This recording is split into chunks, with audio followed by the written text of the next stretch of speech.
Hello guys, দেখো আজকে আমি কি বানিয়েছি। আলু পনির। উফ, তরকারিটা দেখতে কেমন লাগছে বলো তো।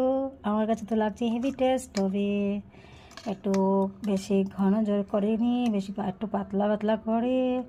দেখো গ্রেভিটা পাতলা পাতলা হয়েছে একদম। আমার কাছে খুব ভালো লাগে এরকম একটু পাতলা পাতলা করে পনির।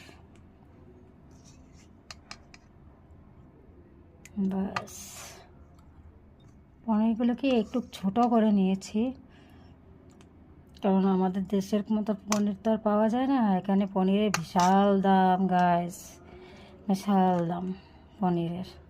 মানে এক টুকরো যে পনির দিয়ে আমি 4-5 টুকরা করলে বা হার্ডলি 10 টুকরা হবে, সেইখানে আমি যদি একাই খেয়ে ফেলি তাহলে কী করে হয় বলো। তার জন্য একটু ছোটো ছোটো করে করতে হয়েছে। মানে আমাদের এখানে 60 টাকার একটা কৌটা আছে, সেই কৌটাতে জয় পিস থাকে সেই হিসাবে পিস। এই দেখো, ঠিক আছে। কিন্তু এখানে এরকম না, কৌটা হিসাবে না, এখানে হচ্ছে শো হিসাবে দাম। বড় বড় খেয়ে পোষাবে না গাইস, তার জন্য একটু ছোট ছোট করে করলাম। বলো, বড় বড় করলে আমি একাই খেয়ে ফেলবো, আমার পরিবারের লোক খাবে কি।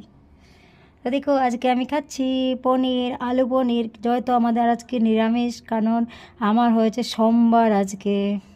তো সোমবারে আর কিছু বানাইনি, ডাইরেক্ট সিদ্ধ একটা তরকারি বানিয়েছি, আলু পনির।